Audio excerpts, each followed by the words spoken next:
বাংলা সাহিত্যের রোমাঞ্চকর অপ্রকাশিত কিছু ঘটনার উপর ভিত্তি করে সাজানো আজকের গল্প শুনতে চলেছেন জয় কর্মকারের লেখা হারানো ট্রেন।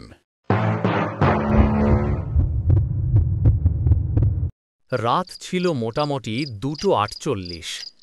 গণেশপুর স্টেশন পুরো একদম নিঃশব্দ, কিন্তু ওই রাতে একটা ট্রেন ঢুকল প্ল্যাটফর্মে, আর আজ পর্যন্ত কেউ জানে না ওই ট্রেনটা কোথায় গেল। একটা পুরো ট্রেন ছবি হয়ে গেল নাকি হাওয়া? রহস্য এখনও আকাশের মতো ঘন। গণেশপুর হাওড়া বর্ধমান লাইনের একটা ছোট স্টেশন, দিনেও কম লোক, রাত হলে তো আরও কম।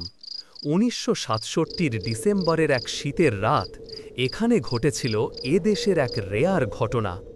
ওই রাতে একটা লোকাল ট্রেন ঢুকল, দরজা খুলে গেল, কিন্তু ভিতরে একজন মানুষও ছিল না। ট্রেনটা থামল, কিন্তু ভেতরে শুধু আলো জ্বলছিল, মানুষ একজনও নেই।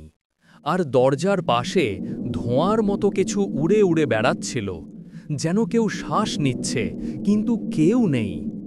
গোপালের কথা শুনে একটা জিনিস বোঝা গেল, সেই ধোঁয়াটা অনেক বেশি ভয়ঙ্কর ছিল। রাতটা একদম নর্মালভাবে শুরু হয়েছিল, কিন্তু 3টে বাজবার আগের সেই কয়েক মিনিট গণেশপুর স্টেশনের হাওয়াটা হঠাৎ অনেক বেশি ঠান্ডা হয়ে গেল, যেন কেউ বা কিছু নিভৃত অন্ধকারের মধ্যে দাঁড়িয়ে পুরো স্টেশনটা লক্ষ্য চোখ দিয়ে দেখছিল।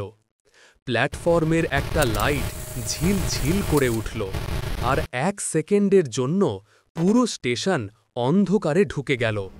কেউ বুঝতে পারল না কী ধরনের এক ছায়া এসে গেল, কিন্তু ওই অন্ধকারের পর থেকেই শুরু হলো সেই ঘটনা, যা আজও শোনার পরে মানুষের গা কাঁপিয়ে দেয়। 1967 এক শীতের ডিসেম্বরের রাত।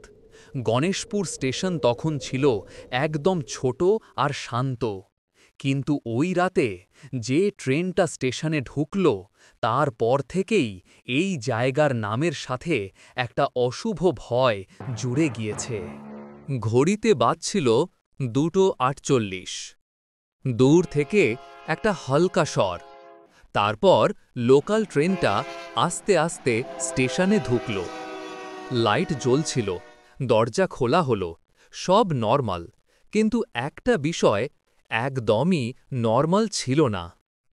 ভিতরে একজন মানুষও ছিল না। খালি সিট, খালি ফ্লোর, খালি কম্পার্টমেন্ট, কিন্তু দরজার পাশে একটা ধোঁয়া আস্তে আস্তে ঘুরতে লাগল, যেন কেউ নিশ্চুপে দাঁড়িয়ে আছে, কিন্তু চোখে দেখা যাচ্ছে না। ডিউটিতে ছিলেন নাইট গার্ড গোপাল বাগ। গোপালের চোখের ভয় আজও লোকজনের ভেতর কাঁপিয়ে দেয়। গোপাল সেই রাতে বলেছিলেন, ট্রেনটা থামল, কিন্তু ভেতরে পুরো আলো জ্বলতেছে, আর দরজার পাশে ধোঁয়া ঘুরতেছিল, যেন কেউ শ্বাস নিতেছে, কিন্তু কেউ নেই কো। 3টে বাজতে আরও 1 মিনিট। স্টেশনের প্রত্যেকটা কোণা মনে হচ্ছিল শুধু প্রতীক্ষায় আছে। আর একদম এক মুহূর্তে যা হলো সেটা বুঝতে গোপালের 1 সেকেন্ডও লাগেনি। ট্রেনটা সামনে একবার ঝিলমিল করল, আর তারপর ট্রেনটা হাওয়া। ফোন স্টেশনে জিজ্ঞাসা করে, ট্রেন কি তোমাদের দিকে গেল? ওইখানের উত্তরটা শুনে শরীর ঠান্ডা হয়ে যায়, না, এখানে তো কোনো ট্রেন আসেনি। তারপর লোকজন 3 রকম কথা বলতে লাগল। প্রথম, ট্রেনটা নাকি পুরনো একটা সাইড ট্র্যাকে ঘুরে গিয়েছিল, কিন্তু সেই ট্র্যাক তো অনেক বছর আগে তুলে ফেলা হয়েছে। দ্বিতীয়, ওই রাতে লাইনের চারপাশে অদ্ভুত একটা ভৌতিক শক্তি ছিল, যেটা নাকি সময়ের মধ্যে ছোট একটা হোল তৈরি করে, ট্রেনটা হয়তো সেই গ্যাপের মধ্যে পড়ে গেছিল। তৃতীয়, এই লাইনে একটা বড় ট্রেন অ্যাক্সিডেন্ট হয়েছিল অনেক বছর আগে, লোকজন বলে সেই মৃত্যু ট্রেনটা রাত হলে ফিরে আসে আর আবার চলে যায়। আজও গণেশপুর স্টেশনে রাত 2:40 থেকে হাওয়া যেন ভারী হয়ে যায়।